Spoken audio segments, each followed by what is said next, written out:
ขอนอบน้อมคุณพระศรีรัตนตรัยเพื่อคุณพระพุทธพระธรรมและพระอริยสงฆ์เจ้าแล้วก็ขอเจริญพรเอาตนญาติโยมพุทธบริษัทผู้สนใจในการฟังเทศน์ฟังธรรมสุผู้สุคนกำลังรอคอยติดตามสถานีวิทยุที่ขึ้น95เนาะขึ้น95แล้วก็รายการสติมาปัญญาเกิดอยู่ในขณะนี้อาตมาภาพอาจารย์มหาอุดรและอาจารย์อินแปลงก็ได้มาออกรายการได้มาเว้าธรรมะให้ออกตัวญาติโยมได้ฟังในมื้อนี้ก็ก่อนที่จะเว้ารายการก็ขอศึกษาปรึกษาอาจารย์ก่อนเพิ่นสิเอาออกเรื่องใดมื้อนี้เฮาปรึกษากันแล้วสิออกเรื่องใดอาจารย์ครับมื้อนี้สิเทศเรื่องใดครับมื้อนี้เป็นพิเศษอาจารย์เอาพิเศษเลยป่ะโดยเป็นพิเศษเลยก็คือว่าเรื่องของความดีอาจารย์โอ้ความดีนี่ผู้ใดก็มักเลยเนาะโอ้ผู้ใดก็มักอาจารย์ว่าความดีแต่ว่าสิอยากเฮ็ดดีบ่บุก็บ่จักโดยแต่ว่ามักคุณงามความดีบุญกุศลจังซี่นะโดยผู้ใดก็อยากเป็นคนดีอาจารย์แม้แต่คนบ่ดีนี่ก็อยากเป็นคนดีครับอาจารย์เป็นนั้นท่านก็มีว่าโดยยังค่อยๆบ่เฮ็ดดีแล้วกันเฮ็ดบ่ได้อาจารย์สร้างเป็นเนาะก็เรียกว่ามักแนวใดก็เฮ็ดแนวนั้นก็บ่แม่นโดยมักแนวนึงแต่บ่เฮ็ดแนวนึงโดยจะตรงกันข้ามกันคั่นน่ะคนที่ว่าเฮ็ดบ่ดีแต่ว่ามักดีแสดงว่าอันทุกสิ่งทุกอย่างยาเสพติดนี่เขาก็ฮู้ว่ามันบ่ดีเนาะแต่ว่าได้เฮ็ดไปเนาะด้วยเกิดจากสาเหตุนี้ยังหาก็ค่อยล้มกันไปเนาะคั่นน่ะเนาะโดยคั่นน่ะว่าเรื่องความดีเนาะคั่นน่ะโดยคั่นน่ะวันนี้ความดีนี่ก็คือที่บ่ต้องอธิบายความดีคือหยังเนาะคั่นน่ะเนาะโดยความดีก็คือว่าเฮ็ดบ่ผิดศีลผิดธรรมบ่ผิดกฎหมายบ้านเมืองหั่นล่ะเนาะโดยคั่นน่ะบ่ผิดบ้านผ่านเมืองถ้าจะเว้าเรื่องศีลก็จะทางกายก็บ่ฆ่าสัตว์บ่ลักทรัพย์บ่พูดผิดกามบ่ตัวทางวาจาบ่ตัวบ่กินบ่ด่าบ่ส่อเสียดซับซ้อนแล้วก็บ่เว้าลายเข้าไปนั่นนั่นเนาะโดยคั่นน่ะวันนี้นี่เฮาสิอาจารย์ที่มีแนวแนะนำเสนอที่ออกตนญาติโยมได้นี่ทีนี้อาจารย์เพิ่นว่าความดีเนี่ยมันจะมีหลายอย่างอาจารย์ถ้าแยกออกเป็นแล้วจะเป็น2อย่างด้วยกันอาจารย์จะมีความดีแท้แล้วก็ความดีเทียมมันก็มีของเทียมอยู่ว่าคั่นโดยมีคั่นน่ะคือคำนี่เนาะโดยคำปลอมคำแท้ใช่ป่ะโดยทุกอย่างเนาะโดยทุกอย่างมีแท้แล้วก็มีเทียมนั่นอาจารย์ธรรมะพระพุทธเจ้าก็มีธรรมะแท้ธรรมะปลอมเนาะโดยถ้าเกิดเขาก็เห็นดีนำคั่น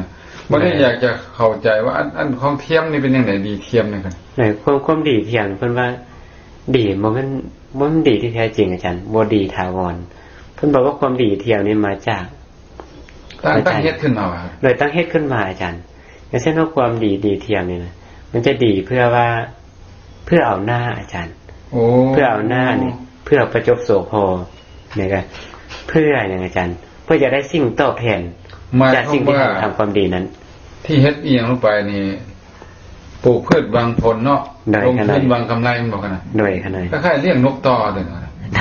เลี้ยงนกเพื่อไปต่อตัวอื่นมาเนาะโดยคั่นน่ะ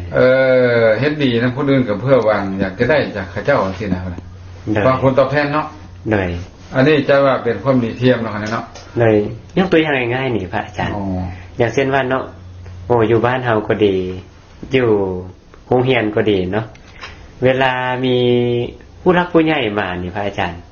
ถ้าลูกน้องก็ดีเนาะเวลาเห็นเจ้านายมาเฮ็ดขยันขันแข็งอาจารย์จึงตั้งใจเฮ็ดเฮ็ดงานหรือว่าออกตัวแน่นโยมคือกันเวลาเห็นครูบาอาจารย์มันจึงเฮ็ดตั้งใจปฏิบัติธรรมนี่อาจารย์แล้วนอกจากนั้นเราบ่เฮ็ดอาจารย์เพิ่นว่าตอนหน้าเฮ็ดนึงรับหลังเฮ็ดนึงนี่อาจารย์เพิ่นว่าเอิ้นว่าทำดีเอาหน้าเพื่อให้เขายกเขาย่องเขาให้รางวัลอันนี้น่ะโดยอาจารย์เอาหน้าแก้หน้าอีกแก้หน้าไปเป็นจังซี่เนาะโดยแล้ววันนี้ทำดีเพื่อประจบโสโภพระอาจารย์เพื่อเอายศเอาตำแหน่งเพื่อเอาโดยเฉพาะลูกน้องพระอาจารย์จะเอาใจนายเพิ่นเอิ้นมาหยังกันลูกแข้งเหลียขาโดยให้ได้ทุกอย่างอาจารย์ตัวนี้แล้ววันนี้ยังดีทำดีเพื่อสิ่งตอบแทนอาจารย์เพื่อหวังผลต่อคนใดคนหนึ่งหรือว่าเพื่อผลระยะสั้นแล้วก็เพื่อผลระยะยาวอาจารย์ตัวนี้ก็มีอาจารย์มีหลายอันนี้เพิ่นว่าเป็นความดีเทียมความดีเทียมบ่แม่นความดีแท้โดยค่ะหน่อย เฮ็ดเฉพาะเนาะได้เฮ็ดเฉพาะเพื่อหวังประโยชน์อย่างใดอย่างหนึ่งไปได้แล้ววันนี้นี่ถ้าจะเทียบกับความดีแท้นี่เฮ็ดจังได๋ครับมันต่างกันจังได๋ความดีแท้เนี่ยอาจารย์เพิ่นบอกว่าเป็นความดีที่ว่าบ่ได้หวังเพื่อตนเองอย่างเดียวอาจารย์แต่ต้องเพื่อคนอื่นนะเพื่อสังคมนะเพื่อความดีเลยอาจารย์โอ้ทำดีความดีเพื่อความดีเลยเสียสละความสุขตัวเองหรือทรัพย์สินเงินทำตัวเองเพื่อประโยชน์คนอื่นเลยค่ะหน่อยแล้วก็เขาสิย่อเขาสิได้บ่ได้ก็ยามมันเนาะเลยค่ะหน่อยคือพ่อแม่ให้นำลูกนี่ว่าคั่นน่ะเลยค่ะหน่อยบ่จำเป็นต้องมีผู้ย่อก็ทำความดีได้อาจารย์เพิ่นบอกว่าทำความดีเพื่อดีอาจารย์ทำความดีเพื่อให้ดีเลยเพื่อให้ตัวเองดีเพื่อให้สังคมดีเนาะเลยเพื่อคนอื่นอย่างพระโพธิสัตว์หรือว่าพระพุทธเจ้าเฮานี่เนาะเลยค่ะเพิ่นก็บ่ได้หวังอย่างมีแต่สิให้ซ้ำนะนอกจากที่บ่ได้หวังจากผู้ใดนั้นเพิ่นยังให้คนอื่นจำนวนหลวงหลายบ่ฮู้จักเจ็บฮู้จักเมื่อยจักเพลียกันบ่เบื่อบ่นายปัจจุบันนี้อาจารย์คนเฮานี่ทำดีติดดียึดดีอาจารย์เขาจะสังเกตจังได๋เขาจะสังเกตว่าอาจารย์ถ้าทำความดีแล้วผู้อื่นบ่ยอมอาจารย์ผู้อื่นบ่นับถือผู้อื่นบ่เห็นความสำคัญเครียดอาจารย์เครียดว่าอุตส่าห์เฮ็ดปานนี้แล้วก็ยังบ่ได้อย่างว่าที่หลายคนมันบอกว่าทำความดีแล้วก็ผู้นี้แล้วอาจารย์เพิ่นว่าทำคุณบ่ขึ้นพระอาจารย์ลบลู่บุญคุณว่าซั่นแสดงว่าเพิ่นหวังอีหยังตอบแทนก่อนก่อนโดยต้องหวังความตอบแทนความดีอันนี้หมายความว่าหาเฮ็ดความดีให้ผู้นี้ปึ๊บอาจารย์ผู้นี้ต้องมาตอบแทนอาจารย์เฮาเฮ็ดความดีหวังผลตอบแทนก็ถือว่าบ่บริสุทธิ์ถ้าเฮาต้องการนี่อย่างจากคนอื่นแล้วนี่มันจะมีโลภะเข้ามาโลภะก็คือว่าอยากได้หน้าได้ตาได้ความย่องย่อสรรเสริญอยากได้แล้วได้นึงอยู่ในจิตในใจเมื่อบ่ได้แล้วมันเกิดโทสะเกิดโทสะขึ้นมาแล้วก็จมออกมาว่าโอ้ยอุตส่าห์เฮ็ดดีนำปานนี้บ่เห็นตอบบุญแทนคุณนี่หยังเลยทั้งนี้ละคุณแท้ๆคนนี้อันนี้ก็คือว่าบ่แม่นความดีแท้เนาะบ่แม่นความดีแท้จิตใจเฮานี่เฮาต้องปรุงใจใหม่บ่คั่นเนาะโดยขนาดเฮ็ดดีเพื่อความดีเพื่อให้ตัวเองเป็นคนดีแล้วก็เพื่อให้ได้เกิดประโยชน์แก่คนอื่นโดยเป็นนั่นเนาะครับโดยปัจจุบันนี้อาจารย์มีออกตุนนั่นโยมเข้าวัดเข้าวาหลายอาจารย์แล้วก็ถามว่าเข้าวัดเข้าวานี่เพื่ออย่างไรอาจารย์กระทำความดีอาจารย์ทำความดีเพื่ออย่างนี้อาจารย์น่ะต้องถามต่อไปอีกอาจารย์แล้วก็บอกว่ามาแล้วก็มาทานนะพระอาจารย์แล้วก็บนบันดาลนะขอให้บุคคลนี้ถือหวยรางวัลที่1ได้รางวัลที่1เลขท้าย3ตัวก็ปรารถนาหลายคนเนาะด้วยความดีของคนทำปัจจุบันนี่เพื่อนนั้นอาจารย์วันนี้มันก็บ่สมกันปานใดครับมันจะทานน้อยเดียวเนาะแต่ปรารถนาบักใหญ่เพิ่นเอาเนื้อกุ้งเนาะครับไปตึกปลาสลามจ้ะมกประแดกแลกสร้างจ้ะเอามากอกแลกสร้างเนาะได้มาก่อนแลกถ้าทำไปสมเหตุสมผลก็สิได้อย่างไรครับแต่อันนี้นี่น้ำน้อยนี่แล้วก็ยังมีอีกสิถ้าหาว่าขน้อยถือเลขขน้อยเฮ็ดอันนั้นนะต้องถือก็ได้ต้องถืออีกโดยถ้าบ่ถือได้อาจารย์บ่ถือบ่เฮ็ดไปพระไปบนตามที่ต่างๆให้ลูกให้เต้าได้เรียนมหาวิทยาลัยนั่นให้เรียนนั้นให้งานได้งานนั้นนี่เลื่อนยศเริ่มตัวแน่นั้นนี่นะถ้าได้ก็จะมาแก้บนแก้บาปแก้บาปซะซะแต่ถ้าบ่ได้ก็จะบาปอันนี้ก็สำคัญเนาะความดีแท้เนี่ยมันก็ว่าต้องบ่มีโลภะเจือปนบ่มีโลภะ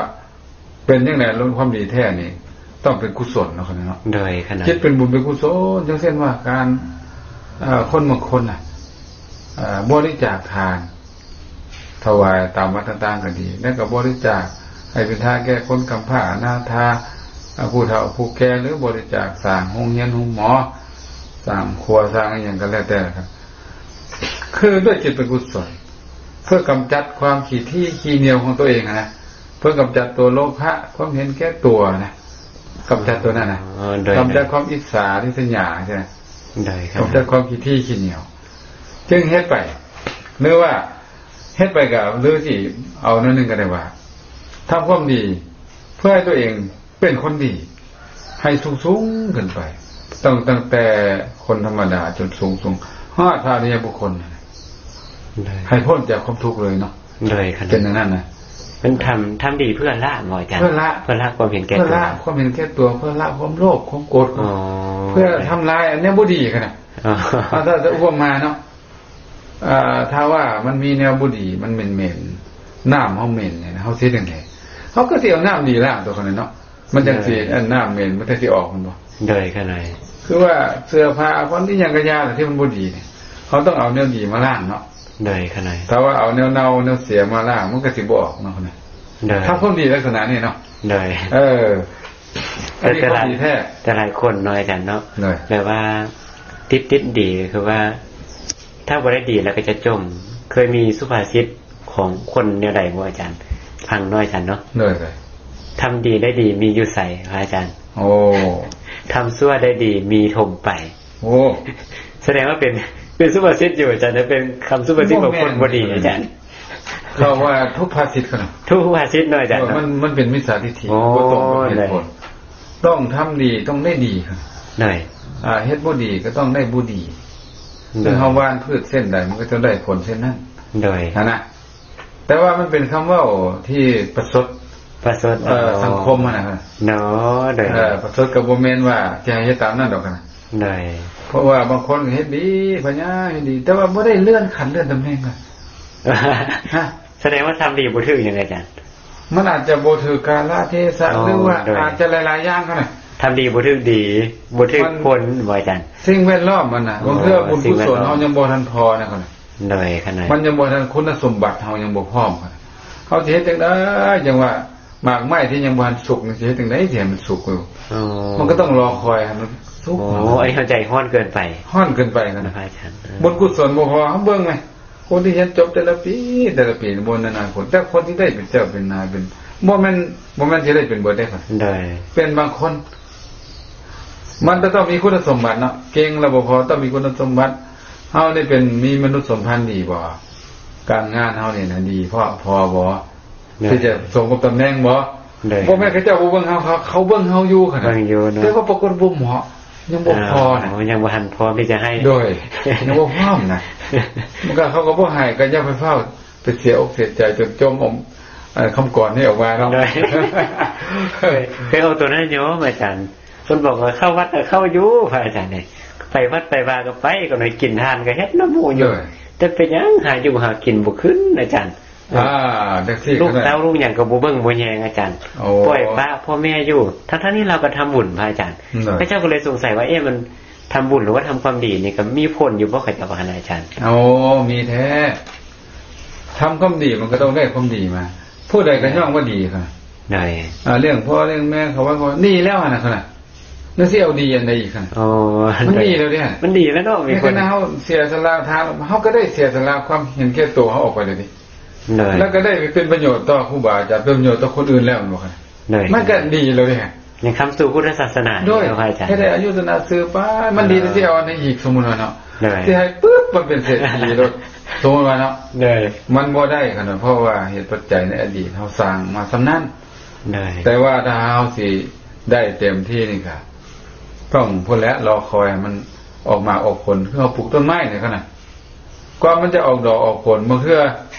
หลายปีเลยเนาะแม่นตัวคั่นน่ะขนาดปลูกผักนี่ก็ยังต้องเป็นเดือน2เดือนจังได้กินเป็นเดือน2เดือนวันนี้เฮาเราใจฮ้อนขึ้นมาละอยากได้ผลทันตาเลยต้องต่อว่าต่อขานได้ดีแล้วน่ะเลี้ยงพ่อเลี้ยงแม่ก็ดีแล้วพ่อแม่ก็ได้อยู่ดีมีสุขก็เป็นคนกตัญญูแล้วมันก็ดีแล้วดิคั่นน่ะเที่ยวดีซั่นได้อีกสมมุติเนาะวันนี้นะอันผลของมันจะมีในอนาคตอยู่จังได๋ติถ้าเป็นคนกตัญญูต่อพ่อต่อแม่ลูกเต้าเฮาก็เบิ่งเฮาอยู่คั่นเบิ่งเฮาบัดนี้เฮาแก่เขาก็สิเลี้ยงเฮาคั่นน่ะบ่ทันฮอดเวลานะบางเทื่อว่าเอิ้นว่าสิ่งสุขก่อนมันเฮิมมันห้ามนี่นะมันใจฮ้อนอยากกินไวเพิ่นจังซี่นะอันนี้ก็ทำดีเพื่อความดีจะดีกว่าบ่ต้องหวังผลอีหยังหลายผลนั้นมันจะได้อยู่แล้วเอาให้ดีเฮาก็ได้ผลดีอยู่แล้วเฮ็ดบ่ดีก็ได้ผลบ่ดีอยู่แล้วบ่ต้องไปหวังมันได้อยู่แล้วบ่ต้องหวังเนาะโดยมันได้อยู่แล้ว ทำดีเพื่อดีหรือเนาะพระอาจารย์ทำเพื่อให้ตัวเองเป็นคนดีเลยแล้วก็เพื่อเป็นแบบอย่างอาจารย์เป็นแน่เลยขนาดในขณะที่เฮาใส่บาตรปั๊บคนเบิ่งเนี่ยลูกหลานเขาก็เบิ่งเฮาคนอื่นก็เบิ่งโอ้คนนี้ใส่บาตรเขาจะประทับใจของเขาไว้เขาจะย่องออกมาว่าออกมาหรือบ่ว่าก็ยาเขาเก็บไว้ในหัวใจเขาอยากเฮ็ดอยู่ตอนนี้เขายังบ่ได้เฮ็ดแต่ว่าเขาจะเฮ็ดตามเลยแค่นั้นนะครับส่วนหลายเนี่ยอาจารย์ยังมีพ่อแม่หรือว่าคนบางประเภทอาจารย์อยากให้ผู้อื่นเฮ็ดดีอาจารย์แต่ตนเองท่านบ่เฮ็ดดีอาจารย์โอ้เคยเห็นแล้วอาจารย์ว่าพ่อแม่อยากให้ลูกนบผ้าเนี่ยอาจารย์ไหว้ผ้าเนี่ยเวลาผ้ากายมาลูกนบแม่ว่าซั่นนบผ้าแม่ไหว้ผ้าแม่ว่าซั่นแต่เจ้าของก็ยืนอยู่อาจารย์มันบ่ได้เฮ็ดให้เขาเจ้าดูเบิ่งเนาะบ่ได้เคารพพระสงฆ์แต่ว่าอยากให้คนอื่นเคารพมันสิเป็นประโยชน์บ่อาจารย์ก็ยังดีส่วนนึงว่ายังสักส่วนให้คนอื่นเฮ็ดดีอยู่ถึงว่าตัวเองบ่เฮ็ดกะยาก็ยังมีส่วนดีอย่างนั้นอยู่ค่ะแต่จะได้ผลน้อยลงเนาะอาจารย์โดยน้อยแท้ถ้าให้ดีมันต้องเฮาต้องเป็นตัวอย่างก่อนแล้วเนาะตัวเองเฮ็ดแล้วก็ค่อยชวนคนอื่นเหมือนบ่ได้ครับมันจังสิบ่ถึงยอดสอนดอกอันนี้เขาก็สิว่าเอ้าสวนแต่คนอื่นแต่เจ้าน่ะเจ้าแล้วบ่เฮ็ดซะนะกันน่ะได้มันก็จะติดเขาย้อนมาอีกทีนึงก็มาเห็นครอบครัวบางครอบครัวครับอาจารย์ลูกติดยาเสพติดปรากฏว่าผู้เป็นแม่ท่านสอนได้อยู่อาจารย์แต่ผู้เป็นพ่อสอนบ่ได้เพราะอย่างพ่อเล่าก็กินอาจารย์อย่าสู้ก็สู้ที่ไปหาลูกหายคืนพระอาจารย์แต่พ่อยังป้าบ่ได้มาสอนเอาให้อย่างว่าสอนตัวเองก่อนเพียงแต่กระจะว่ามาเท่านี้ปุ๊บเนี่ยพระอาจารย์ผู้เป็นผู้ปัสนาแล้วเลยก็ได้บ่กล้าสอนต่อไปมอบให้เป็นผู้เป็นแม่สอนแทนแต่ว่าขนาดว่ายังดีกว่าบ่เฮ็ดได้เลยยังดีเลยในขณะที่เฮาสอนคนอื่นเฮาก็ได้ยินกัน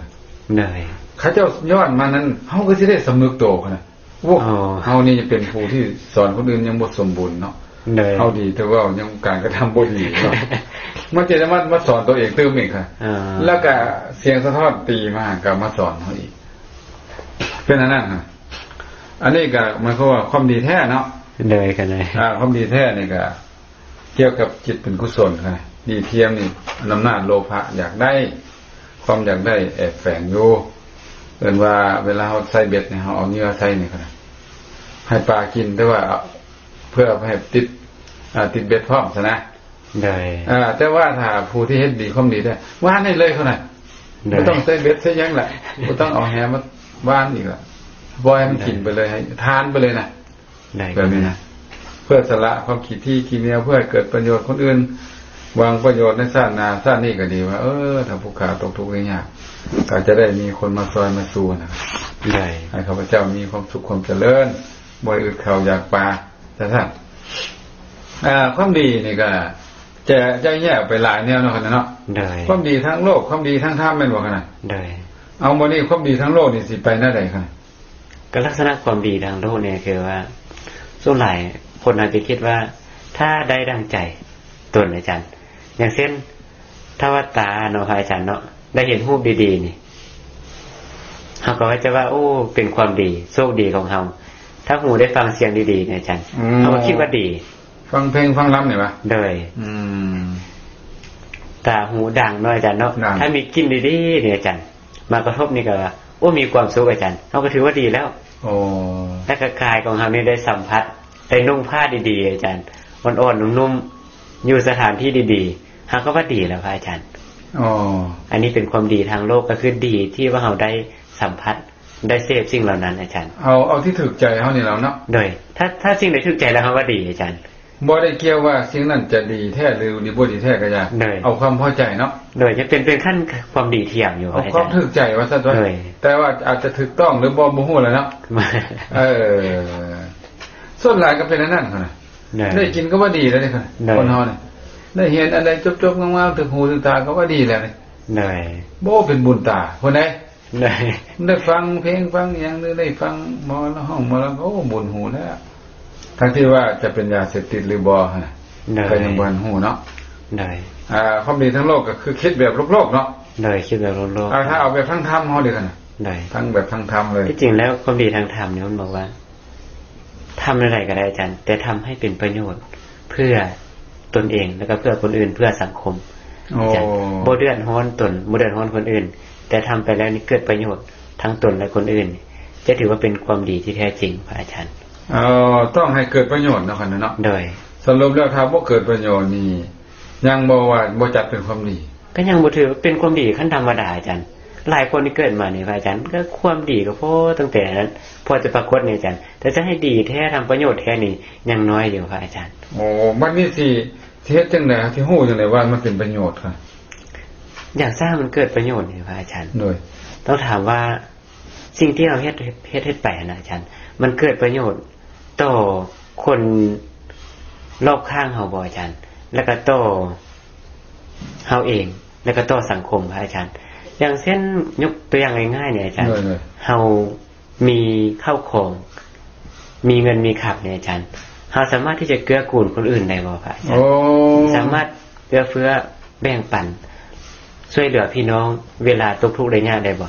ได้ขนาดได้มันก็ว่านี่การเฮ็ดประโยชน์ต่อคนอื่นนี่ก็หรือต่อตนนี่เนาะทั้งกายทั้งวาจาทั้งใจเนาะได้ทั้งกายนี่ก็เฮ็ดอยู่นะคนเนาะได้กายคือเอาสงเคราะห์หมู่ใดไปซอยแม่นบ่ได้ไปซอยเหลือคนอื่นเวลาเขาเจ็บเขาป่วยเวลาเขามีเวียกมีงานเนาะได้ปลูกเฮือนปลูกซ่านบ่เกี่ยวเขาเกี่ยวน้ำฤดูนี่เฮ็ดนาอยู่ครับได้ไปเกี่ยวเอาแฮงซึ่งกันและกันเนาะได้ก็ได้หรือว่าไปซอยพี่ซอยน้องหามีแล้วคั่นน่ะหรือว่าน้ำเป็นน้ำตายเนาะโดยไปช่วยเบิ่งแยงเกิดอุบัติเหตุต่างๆน่ะไฟไหม้น้ำท่วมบ่หรือว่าถึกรถอุบัติเหตุทั้งรถทั้งลาเจ็บไข้ตามธรรมชาติอันนี้ก็สามารถไปเบิ่งไปแยงไปหายุกหายาให้ได้แม่นบ่คั่นน่ะได้ขนาดหรือทั้งวาจานี่ก็สามารถแนะนำเนาะแนะนำแนะนำบ่มีหมออยู่ทางนั้นมียาอยู่นั่นนี่ก็แนะนำได้หรือว่าให้พระเจ้าสบายใจโดยให้กำลังใจให้กำลังใจเนาะโอ้บ่เป็นนี่อย่างหลายดอกสำนี้ก็ไปหาหมอก็เท่าละหรือว่าหมู่เขาเจ้าเฮ็ดเวียกอีหยังอยู่ไปซอยเว้าเห็นว่ามันเป็นประโยชน์แล้วซอยเนาะโอ้เฮ็ดนั่นมันจะดีนะเพราะว่าคนเฮามันฮู้บ่เท่ากันผู้นึงฮู้อันนึงผู้นึงฮู้อันนึงเนาะเอามารวมกันที่ดีเด้ค่ะนั่นว่าได้ทางใจนี่ก็ห้อยเอาใจซอยก็ให้กำลังใจแผ่เมตตาก็ได้เนาะได้โอ้ดีหลายเด้อโมทนานำเด้อทางวาจาบ่ได้กันบ่ได้เฮ็ดได้ว่าสมเสยนะคั่นน่ะสมเสยอันโมทนายินดีนำเด้อเฮ็ดถึกแล้วดีแล้วโอ้จังซี่ละดีแล้วทางใจก็ประกอบด้วยเมตตาบ่ได้อิจฉาบังเบียดบ่แม่นแต่แกล้งเว้านะได้ขนาดเนี่ยเนาะได้อันนี้ก็เป็นประโยชน์แล้วแม่นบ่คั่นน่ะแล้วเป็นประโยชน์แล้วเป็นประโยชน์หลายแล้วคั่นน่ะว่าได้แล้ววันนี้อาจารย์การทำดีเนี่ยเพิ่นบอกว่าอย่าทำดีเฉพาะตนพระอาจารย์ถ้าเราทำดีเฉพาะตนนี่มันจะแคบพระอาจารย์แคบพ้นมันบ่เลยต้องสักส่วนต้องแนะนำแล้วก็ต้องเฮ็ดจังได๋สิผลักดันให้คนอื่นได้เฮ็ดดีนำเฮาจังซั่นก็ได้ตัวเองให้ทานก็ส่วนคนให้ทานนำที่ซะเนาะโดยครับอาจารย์สร้างศีลก็ต้องสักส่วนเอาตัวญาติโยมสร้างศีลนั่นแม่นบ่โดยขนาดสร้างวัดสร้างว่าเฮ็ดสาธารณประโยชน์ก็ได้เนาะโดยแม่นแล้วยังก็เฮ็ดไปบ่คั่นน่ะหรือว่ารักษาศีลเจริญเมตตาภาวนาเฮ็ดบุญนี่หยังก็ส่วนหมู่เฮ็ดนำแม่นบ่โดยเฉพาะคั่นว่านะคนที่จะเป็นเจ้าที่การวัดนั่นล่ะก็ดีหรือว่าผู้เป็นพ่อเป็นแม่เป็นปู่เป็นย่าหมดนั่นแหละเนาะเป็นเฒ่าแก่ในโฮมหมดนั่นแม่นบ่คั่นส่วนหมู่มันไม่ต้องเฮ็ดใส่บ้านตัวเองได้แม่นบ่คั่นน่ะชาวบ้านใกล้บ้านไกลเขาเจ้ามาฮอดแม่นบ่เขาเจ้ามาฮอดมีบุญมาแจกซองมาก็เอาที่ขนาดเนาะว่าได้มีเป็นโอกาสดีพระอาจารย์ก็ได้ว่าซั่นยังอยู่น่าดีนี่นะเวลาเพิ่นแจกซองมาโอ้หลายขนาดอยู่เนี่ยจะได้แจกซองประจำข้าน้อยเราเว้าก็เอาตัวนั้นว่าพวกเฮาโชคดีเด้อเฮาอยู่ซื้อบุญมาขนาดนั่นบ่ปกติเฮาต้องไปหาบุญเนาะอันนี้บุญมาสมมุติว่าคนนึงต้องไปหาเงินไกลๆแม่นบ่คั่นน่ะถ้าคนนึงอยู่ซื้อก็เอาเงินมาให้อาจารย์ว่าอันใดดีโดยก็อยู่ซื้อแล้วพระอาจารย์นี่แหละคั่นน่ะให้คิดแนวนี้เด้เฮาโชคดีถ้าเฮาบ่มีน้ำใจดิเขาบ่มาแจกเฮาดอกตัวแจกมาเฮาบ่เคยให้ความร่วมมือเลยสมมุติเนาะเฮาก็เก็บไว้แล้วเผาไฟทิ้งเบิดเขาที่แจกเฮาบ่คั่นน่ะยังบ่แจกแล้วบ่แจกแล้วนั่นบ่ให้ความร่วมมือแล้วก็บ่ได้หยังนำโอ้แสดงเพิ่นบ่มักเฮาแล้วนี่เห็นบ่อันนี้นี่เฮามาจะได้เฮาก็สงเคราะห์เฮาก็ช่วยเหลือเบิดโอ้ยเพิ่นก็มักนิยมชมชอบอันผลมันบ่ต้องหวังดอก มันได้อยู่แล้วได้บริจาคทานได้ทุกสิ่งทุกอย่างได้หมู่ได้พวกได้แม่นบ่คั่นน่ะได้โอ้พี่ๆน้องๆหลายคั่นน่ะแล้วว่าอนาคตพุ่นน่ะเขาก็คิดอยู่ดอกจะมีมื้อนึงเขาต้องมาตอบแทนก็บ่มาก็บ่เป็นหยังซื่อๆนะบ่มาก็เป็นหยังเพราะเฮาทำงานเพื่อบุญมันได้บุญแล้วดินั่นว่าเพื่อบุญเพื่อความดีเพื่อความดีมันได้แล้วอันเขาจะมาแล้วบ่มาก็บ่เกี่ยวแล้ว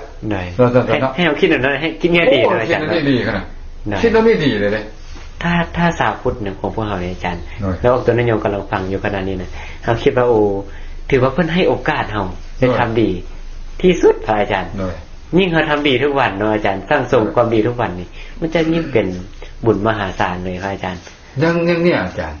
เวลาน้ำท่วมเวลาเกิดพายุเนาะประเทศนั้นประเทศนี้นะโอ้ต่างประเทศเขาก็ซอยกันก็ขนาดกันแล้วเขาก็ซอยจังซี่เลยขนาดมันบ่แม่นว่าแต่จะซอยคนในประเทศตัวเองลูกหลานตัวเองเท่านั้นบ่คนอื่นบ่ฮู้จักกันเลยก็ต้องเฮ็ดเพื่อนร่วมโลกเลยเกิดแก่เจ็บตายเลยเนาะเพื่อนร่วมโลกเพื่อนเกิดแก่เจ็บตายนะเพื่อนพวกนี้บ่มีแยกส่วนชั้นวรรณะเลยอาจารย์มันเป็นญาติที่ทำกันหมด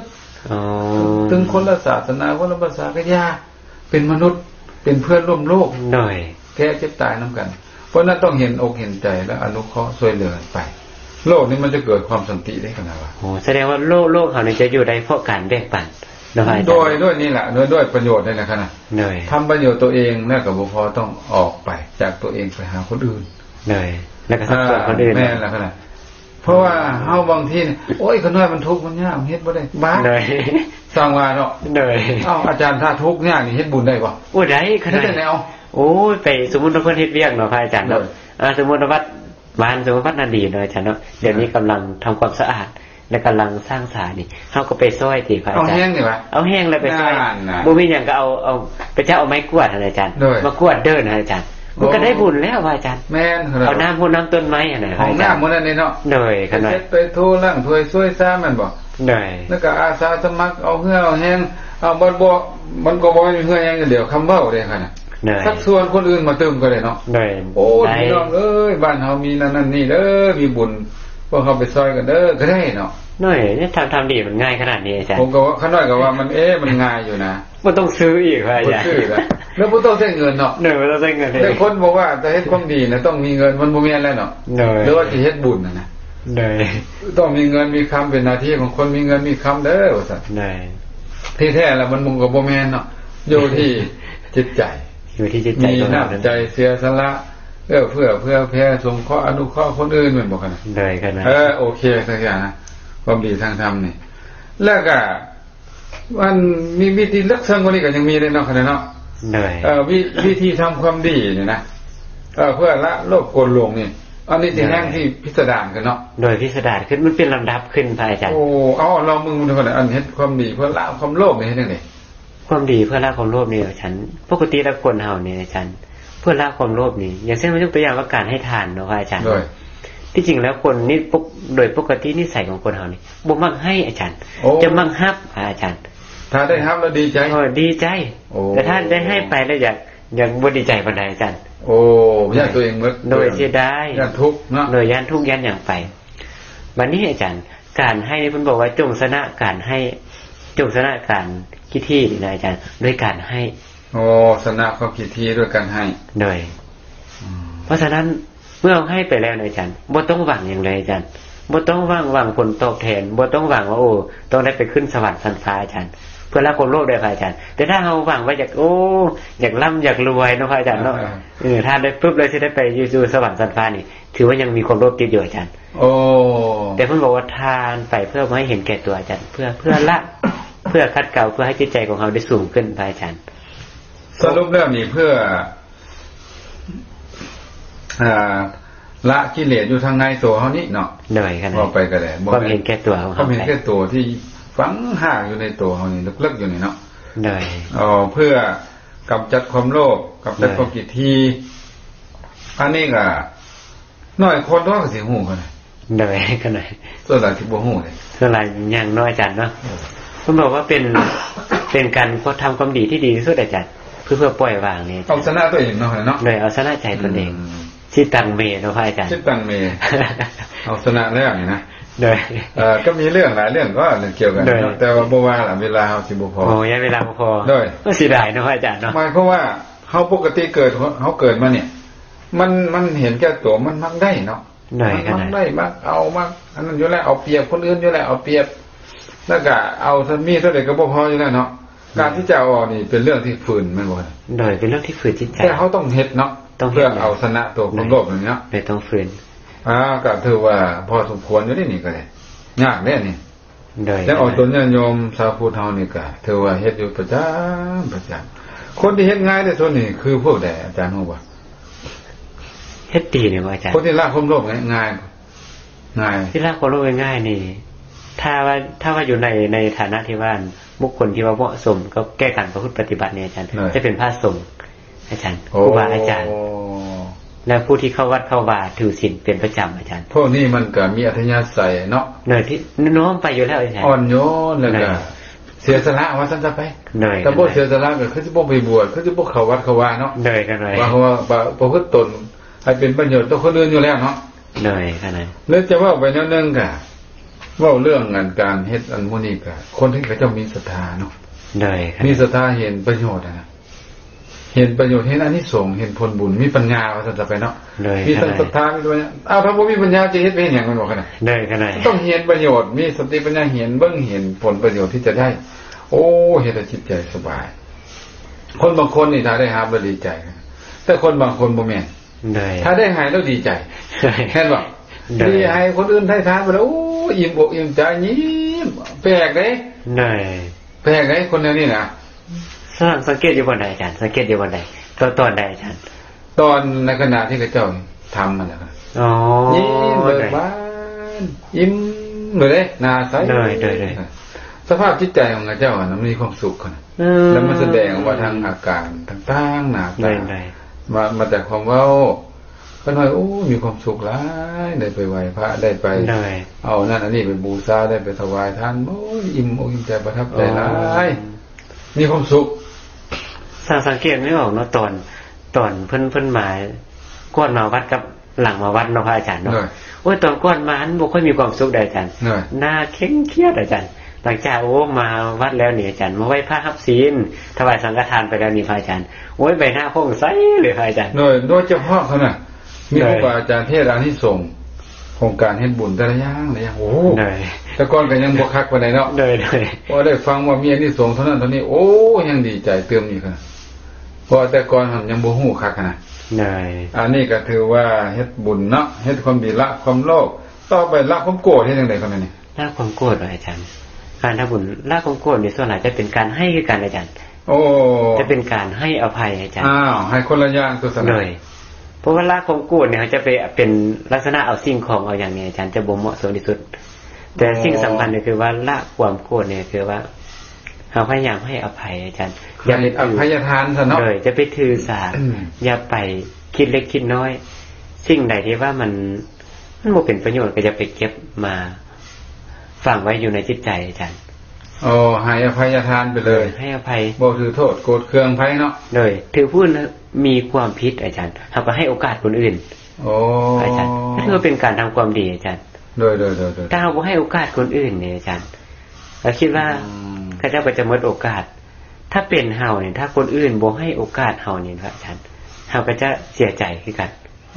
เพราะฉะนั้นผู้ที่ได้รับโอกาสดีๆจากคนอื่นเนี่ยอาจารย์ถ้าเขาเจ้ากลับตัวกลับใจเขาเจ้าจะเป็นคนดีและเขาเจ้าก็จะตั้งใจบ่ลืมบุญคุณของคนอื่นเฮาก็สิโยๆก็สิอภัยทานเลยสิบ่ได้บ่คั่นมันต้องมีจังได๋นึงมาก่อนเนาะเช่นว่าเจริญเมตตาไปนั้นน่ะเนาะโดยเป็นพื้นได้เป็นบอกโดยปกติแล้วคนเฮาจะบ่ให้ความอภัยบ่ให้อภัยผู้อื่นง่ายๆผู้อื่นจะเข้าใจแล้วก็มีความเมตตา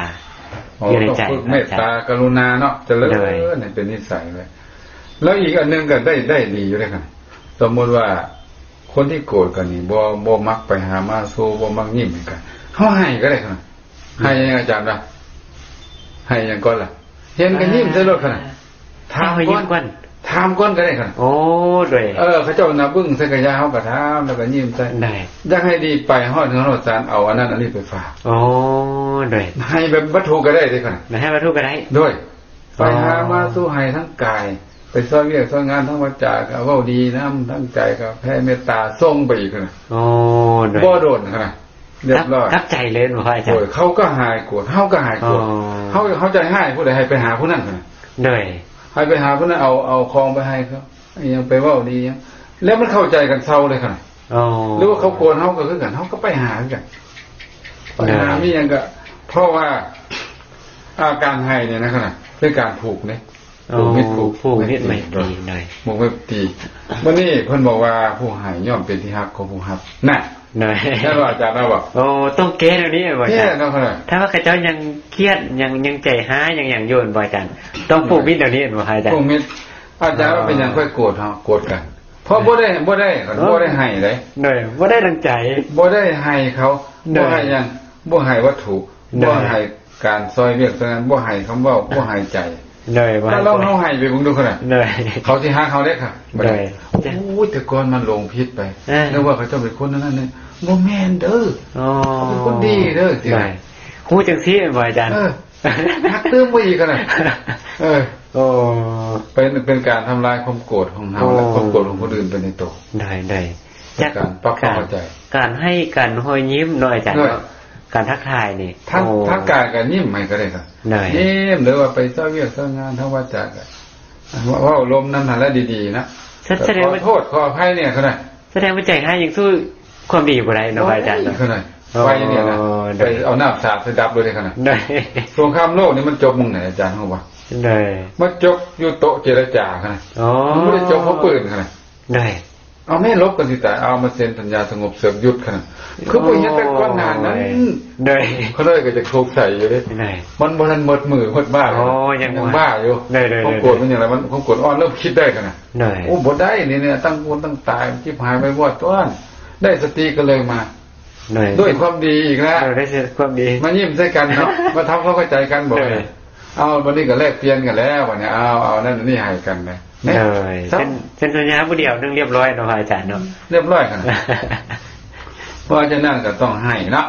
ให้ทุกสิ่งทุกอย่างกายทั้งวาจาทั้งใจกันชนะความโกรธได้คือกันความหลงขนาดนี้โมหะตัวนี้เสียที่ไหนความหลงเนาะอาจารย์เนาะส่วนหลายคนเฮาเนี่ยว่าเรื่องความหลงนี่คนเขาจะหลงนะอาจารย์หลงชีวิตตนเองหลงคนอื่นหลงตนเองหลงการกระทำเห็นว่าหลงว่าดีเป็นชั่วเป็นดีนี่ก็มีหลายพระอาจารย์คนเฮาเนี่ยสรุปแล้วนี่ก็คือว่าขาดสติมันบ่ค่ะโดยการขาดสติอะไรวะเขาเรียกว่าขาดสติจังหลงถ้าบ่ขาดสติก็คือสิบ่หลงกับวิธีแก้เนี่ยก็คือสิต้องเจริญเนาะเลยเจริญกรรมฐานเนาะเจริญกรรมฐานเจริญสตินี่เนาะเลยเจริญปัญญานำพระอาจารย์สติปัญญาเนี่ยแหละเลยถ้าเฮาฝึกมีสติอยู่ความหลงก็มาบ่ได้มันบ่กันเลยมันบ่หลงเลยแต่ว่ามันแจ้งอยู่มันก็มืดก็บ่มาเนาะจังซี่น่ะเพราะนั้นจะกำจัดความหลงโมหะตัวนี้เฮาต้องเบื้องต้นก็ต้องฟังต้องศึกษาเรียนเนาะให้เกิดปัญญาเนาะเพราะปัญญาเป็นแสงสว่างนี่โดยส่วนหลายข้อนี้ส่วนหลายท่านผู้ฟังแล้วตัวนั้นโยมทราบพูดนี่จะมักลงอาจารย์ลงความดีอาจารย์ลงความดีตัวเองโดยลงความดีในทางพุทธศาสนาอาจารย์จากพุทธศาสนาแล้วกลายเป็นศาสนาอื่นไปแล้วอาจารย์กลายเป็นลัทธิอื่นไปทำความดีเพื่อว่าทำความดีนอกศาสนาอาจารย์เป็นเส้นตัวอย่างกันนะยกตัวอย่างง่ายๆเนี่ยอาจารย์ทราบพูดของเราปัจจุบันนี้ลงพระดังอาจารย์ลงพระดังลืมพระดีอาจารย์เอาแล้วกันเป็นอะไรคือเป็นนั้นเนาะลงพระดังยังไงอาจารย์พระองค์ใดเนาะอาจารย์เนาะปลุกเสกดีๆเก่งๆอาจารย์เฮ็ดพินิหารเฮ็ดทุกสิ่งทุกอย่างอาจารย์เพื่อให้มีชื่อเสียงอาจารย์ตัวนั้นโยมจะหลงองค์นั้นและตรงกันข้ามองค์ใดเทศองค์ใดสอนองค์ใดพูดปฏิบัติตัวนั้นโยมลืมเห็นอาจารย์แล้วไปคิดว่าพระองค์นั้นดีพระอาจารย์แล้วพระธรรมดานี่บ่ดีลงนั่นว่ะเลยอันนี้ก็ถือว่าเป็นความลงความดีอาจารย์เมื่อเป็นติดองค์นั้นอาจารย์องค์ใดที่เพิ่นประพฤติปฏิบัติมันผิดตามหลักพุทธเจ้าแล้วนะจากความดี จะกลายเป็นการส่งเสริมเป็นมิจฉาชีพพระอาจารย์อ๋อวิธีแก้เขาให้ได้ไหนดิเสียวิธีแก้ต้องลงไปแล้วนะที่จะเอาคืนได้ยังไงเอาคืนได้พระอาจารย์ต้องศึกษาอาจารย์เอาเขาโมโหนี่แหละเขายังเมาคือคนเมาเนี่ยคนลงเนี่ยก็โมโหว่าตัวเองลงนะถ้าช่วยเขาจะไหนถ้าคนประเภทนี้จะแก้ยากพระอาจารย์เลยความหลงนี่แก้ยากกว่าหมู่พระอาจารย์ความโกรธความโลภนี่พระอาจารย์ความใจให้นี่แก้ง่ายแต่ความหลงนี่แก้ยากอาจารย์บางคนต้องอาศัยระยะเวลาอาจารย์เป็นการบำบัดจนว่าสำนึกตัวว่าจะเป็นจนสำนึกตัวตาให้ง่ายที่สุดกะต้องเปิดใจกว้างไปศึกษาฟังหลายๆองค์เนาะได้ฟังธรรมะธรรมโมอ่านศึกษาธรรมะธรรมโมไปจักมื้อนึงก็สิแจ่มแจ้งขึ้นเนาะเนาะได้ขนาดเพราะว่าปัญญานี่เฮ็ดให้ขับไล่เพราะว่าปัญญานี่คือว่าวิสารเป็นความรู้ไปกำจัดความบ่รู้ออกไปหรือว่าปัญญาเนี่ยความสว่างไปกำจัดความมืดคือโมหะออกไปและอันนึงอีกก็คือว่าประพฤติปฏิบัติธรรมเนาะสติมีสติอยู่ความหลงความโง่เนี่ยก็จะบ่มาครอบงำเนาะเพราะความหลงตัวนี้มันบอกว่าได้มาจากอคติเนาะพระอาจารย์เนาะอคติหลงเพราะว่าฮักหลงเพราะสั่งเนาะพระอาจารย์หลงเพราะย่านแล้วก็หลงเพราะอะไรอีกอาจารย์มีฮักเนี่ยอาจารย์แล้วก็มีสั่งหน่อยหลงเพราะบ่ฮู้คือหลงนั่นแหละพระอาจารย์เนี่ยเพราะย่านเองบ่พระอาจารย์เนี่ยส่วนหลายเขาหลงเพราะตัวนี้หลายอาจารย์แล้วเช่นเขาหลงเพราะฮักเนาะเขาศรัทธาองค์นี้จนเกินไปเนี่ยอาจารย์เขาศรัทธาผู้นี้จนเกินไปจนบ่ฮู้ว่าพระเจ้าแม้แต่พระเจ้าเฮ็ดผิดนี่เขาก็ยังพระเจ้าเฮ็ดถูกโอ้ไปเข้าข้างพระเจ้าเลยอันนี้ก็คือว่าหลงด้วยกันวันนี้หลวงพ่อสร้างอาจารย์องค์นี้จะดีปานใดก็ตามอาจารย์หรือว่าผู้นี้จะดีปานใดก็ตามแต่เฮาบ่มักนี่อาจารย์โอ้บ่เข้าตาเฮ็ดดีปานใดก็บ่ขึ้นพระอาจารย์ในสายตาของคนคนนั้นถ้าเฮาบ่ใช้ปัญญามันจะเป็นเลยถ้าบ่ใช้ปัญญาใช้ปัญญามันจะเบิ่งเหตุเบิ่งผลได้จะบ่เอาความถูกใจจะเอาความถูกต้องเลยครับถึงว่าจะเข้าตัวก็ยากตัวเนาะเลยเข้าตัวไม่ได้เฮากำลังเฮ็ดผิดอยู่ก็ว่าผิดซะได้เพราะมันผิดดีๆเนาะได้มันผิดอีหลีแต่บางคนเนี่ยเฮ็ดผิดปานนี้ก็ว่าตัวเองถูกกันได้หรือว่าพวกตัวเองผิดก็ว่าถูกอ่ะเข้าข้างซั่นน่ะก็โอ้บ่เข้าทางถ้าเฮาเฮ็ดจังซี่นี่พระอาจารย์เฮาก็ปฏิบัติที่ว่าเฮายังหลงนี่อาจารย์หลงฮักหลงสั่งนี่นะเฮ็ดให้สังคมของพวกเฮา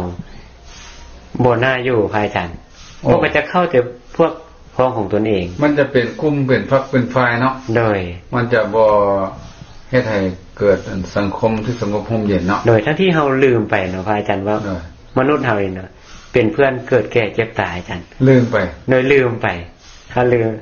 ในเมื่อเราลืมสิ่งนั้นไปเขาจะว่าอันนี้พวกพ้องของเฮาอันนั้นศัตรูของเฮาก็จะแยกเลยพระอาจารย์และจะเกิดปัญหาแล้วก็จะอยู่ด้วยกันมีความสุขพระอาจารย์จะเป็นการพลาดที่เราจะสร้างความดีที่ยิ่งใหญ่พระอาจารย์โอ้ความจริงแท้นี่นะประโยชน์คนอื่นน่ะแห้งสิเน้นหลายเนาะเหนื่อยขนาดแห้งสิต้องเพิ่มเนาะเนาะเหนื่อยประโยชน์ตัวเองนี่ก็ทำอยู่แต่พอประมาณประโยชน์คนอื่นนี่ต้องใส่ใจหลายๆถ้าจะเป็นบุคคลที่ประเสริฐบุคคลที่สำคัญของโลกนะเขาจะบ่สนใจความทุกข์ความโศกคนที่เน้นประโยชน์คนอื่นหลายอย่างพระโพธิสัตว์เจ้าหรือผู้นำประเทศแต่ละประเทศที่มีชื่อมีเสียงก็จะบ่สนใจเรื่องตัวเองสนใจแต่เรื่องให้ได้ประชาชนมีอยู่มีกินให้ได้คนอื่นได้อยู่ดีมีสุขนะก็คือว่าตัวโมหะตัวนี้นี่ต้องทำลายเนาะด้วยปัญญาหรือว่าด้วยการเจริญกรรมฐานอันนี้ก็การทำความดีเนาะเพื่อละการทำความดีเพื่อละโลภะโทสะโมหะก็ถือว่าพอละเอียดพอสมควรทำความดีเพื่อความสุขเป็นยังไงเขาหน่อยทำความดีถ้าทำความดีเพื่อความดีแท้เนี่ยเขาจะมีความสุขอาจารย์นั่นสุขโดยนั่นของมันเองเนาะโดยขณะนี้เนาะเขาถ้าเขาออกตัวนั้นโยมกำลังฟังนี่ก็ถือว่าทำความดีแล้วพระอาจารย์เมื่อทำความดีแล้วจะมีความดีแล้วจะมาเป็นสิ่งที่เกื้อกูลจะได้จิตใจของเขาสบายอาจารย์นึกถึงความดีเมื่อใดนี่จะมีความสุขมานี่แหละอาจารย์โอ้สุขแก้ตนและคนอื่นหมายความว่าเขาเฮ็ดดีไปแล้วเนี่ยตัวเองก็มีความสุขบ่มีแนวเดือดร้อนใจเนาะเบิ่งแล้วก็บ่มีแนวเดือดร้อนใจกลับมาแล้วคนอื่นก็มีความสุขแน่นอนก็ต้องมีความสุขเนาะ หมายความว่าได้ประโยชน์ทั้งตัวเองและคนอื่นพร้อมเหนื่อยขนาดก็ถือว่าความดีนี่ก็เป็นสิ่งที่ทุกคนใฝ่ฝันเนาะเนาะใฝ่ฝันต้องการแต่ว่าจะอยากทำหรือบ่อยากเฮ็ดหรือบ่เท่านั้นอันนี้ก็เป็นหยังค่ะคนที่เขาเจ้าฮู้อยู่ว่ามันดีแล้วบ่อยากเฮ็ดเป็นจังได๋ครับพวกนี้เนี่ยฉันยังกิเลสยังหลายอยู่อาจารย์ฮู้แต่บ่ทำฮู้ยังบ่เห็นประโยชน์บ่รู้ยังบ่เห็นประโยชน์ยังบ่มีสติปัญญาที่แท้จริงอาจารย์อาจจะฮู้อยู่แต่บ่เฮ็ดมันก็ว่าอัธยาศัยในการเสียสละความเป็นผู้มีจิตใจกว้างยังบ่ทันมีเนาะยังบ่ทันถึงขั้นว่าซะไปยังต้องอบรมยังต้องเฮ็ดไปเรื่อยๆยังอีกโดนเนาะยังสร้างสมบารมีไปเรื่อยๆอาจารย์ก็โบราณบัณฑิตเพิ่นก็ว่าการทำประโยชน์ตัวเองเป็นเรื่องธรรมดาครับแต่ผู้ใดทำประโยชน์คนอื่นนี่ถือว่าบ่ธรรมดาแม่นบ่ล่ะเพราะตัวเองมันก็ยังบ่พออยู่แล้วแม่นบ่ก็ยังขาดยังเกินขาดนั่นแหละก็นะอันนี้ขาดแต่เรื่องอย่างนี้จะไปเห็นในคนอื่นได้ที่นะได้หลายคนหน่อยจังเนี่ยว่าโอ้ตัวเองที่ผมไม่อยู่มีกินไม่ยังจะไปซ้อยให้ยังหมดดิจะไปเฮ็ดให้ยังเนาะอันนี้ก็ยังบ่เห็นประโยชน์ยังบ่มีสติปัญญาเพียงพอ